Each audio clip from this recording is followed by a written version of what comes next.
તો નમસ્તે વિદ્યાર્થી મિત્રો, તમારા બધાનું ભાઈ ફરી એક વખત હાર્દિક સ્વાગત છે એક નવા જ વિડીયોની અંદર.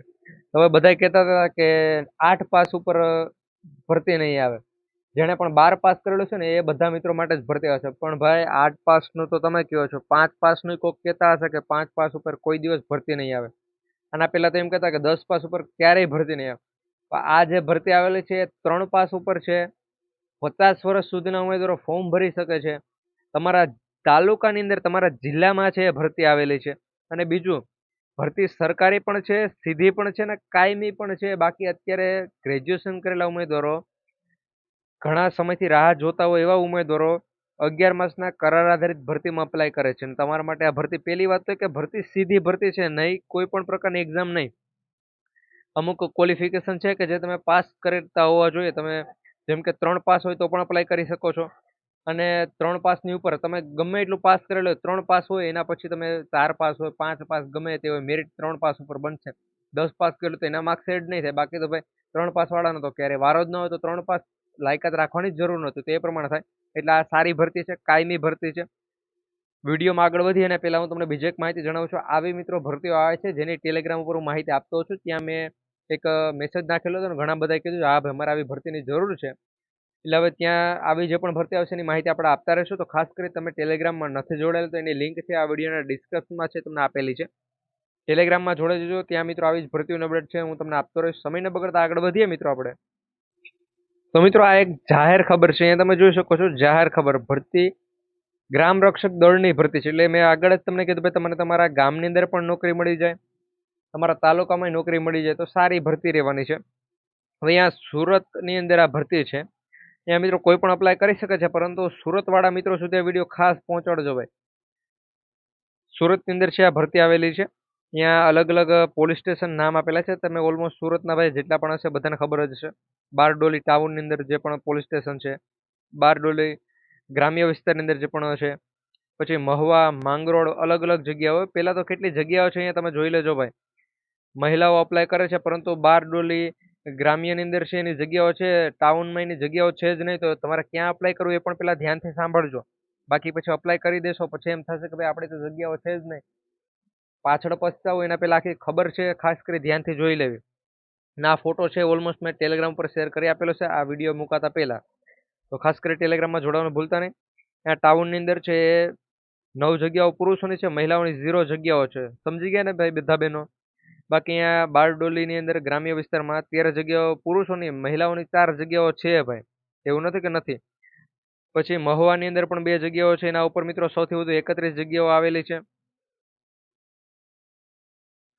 એનાથી મિત્રો થોડાક તમે નીચે આવો એટલે અહીંયા પાલોદ, કીમ ને એ બધા અહીંયા ગામના નામ આપેલા છે. અહીંયા મિત્રો એક જગ્યાઓ છે SRD ની અંદર, જ્યાં ઓલપાડ છે પોલીસ સ્ટેશન, ત્યાં મહિલાઓની એક પણ જગ્યાઓ નથી, પરંતુ SRD ની જગ્યાઓ છે. અને સૌથી વધુ 59 જગ્યાઓ છે પુરુષો માટે ત્યાં.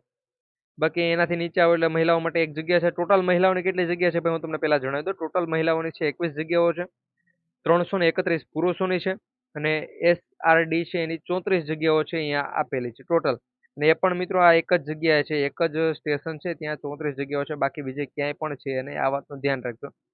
બાકી અહીંયા પુરુષોની માંડવીની અંદર કેટલી છે, તડકેશ્વરમાં કેટલી છે, ક્યાં કેટલી જગ્યાઓ છે, બધી અહીંયા તમારી સામે છે. કામરેજમાં કેટલી આવેલી છે મિત્રો, બધું છે તમારી સામે ડેટા આવેલો છે.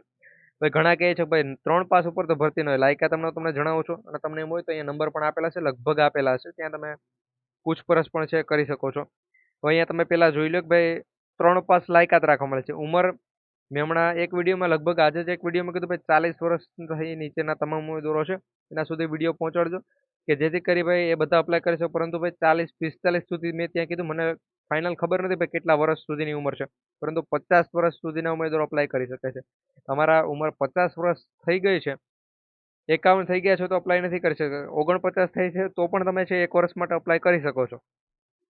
સારી એવી ભરતી રહે છે. પરંતુ 18 વર્ષથી સ્ટાર્ટિંગ થતું નથી, કારણ કે 18 વર્ષનો જે પણ છોકરો હજુ નાનો હોય છે, 20 વર્ષનો થાય તો એ થોડોક મોટો થઈ ગયો એટલે કામમાં ચાલી શકે. એ સમજી અને એ મિત્રો ભરતીની જે પણ લાયકાત છે રાખવામાં આવેલી છે. પછી તમે ગ્રામ્ય વિસ્તારના રહેવાસી છે હોવા જોઈએ.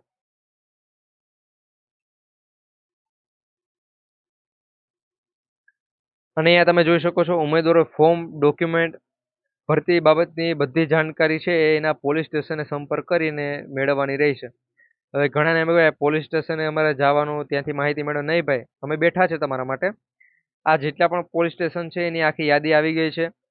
કયા પોલીસ સ્ટેશને તમારે ફોન કરવાનો છે કે કયા નંબર પર ફોન કરવાનો છે. ફોન કરશો એટલે 100% આ ભરતી જાહેર થઈ છે.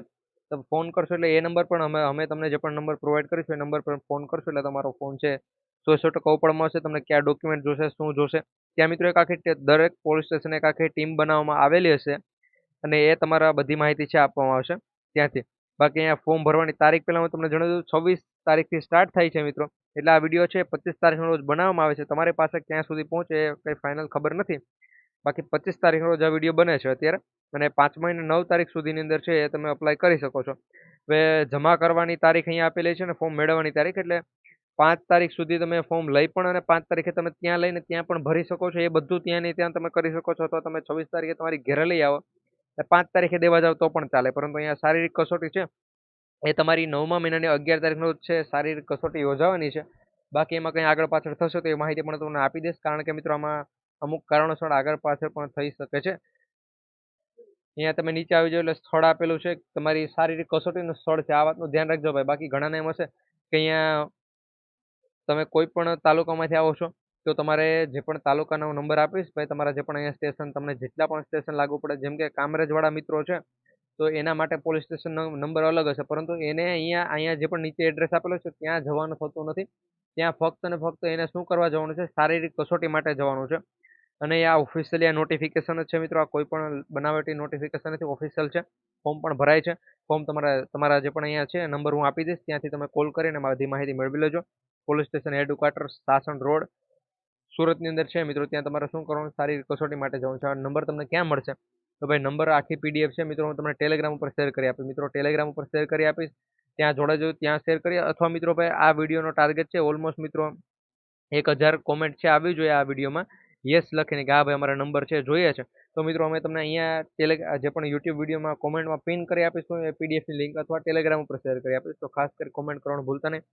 વિડીયો લાઈક કરી ભાઈ તમારા બધા ભાઈઓ બહેનો સુધી વિડીયો શેર કરજો, કારણ કે 3 પાસવાળા બહેનો 50 વર્ષથી સુધીના બહેનોને ભાઈ ક્યાં નોકરી મળે. આ સારી નોકરી છે, 21 મહિલાઓ લાગશે. તો બધા બહેનો સુધી વિડીયો શેર કરો નંબર વિનંતી. બાકી ટેલિગ્રામમાં જોડેજો, લિંક ડિસ્ક્રિપ્શનમાં છે ને ભાઈ. આ એક ભરતી નથી, હજુ આવી ભરતીઓ છે અમારી પાસે કે જેની અપડેટ હું ટેલિગ્રામમાં આપું છું. તો ટેલિગ્રામમાં જોડવાનું ભૂલતા નહીં. મળીશું એક નવા વિડીયોમાં. જય હિન્દ, જય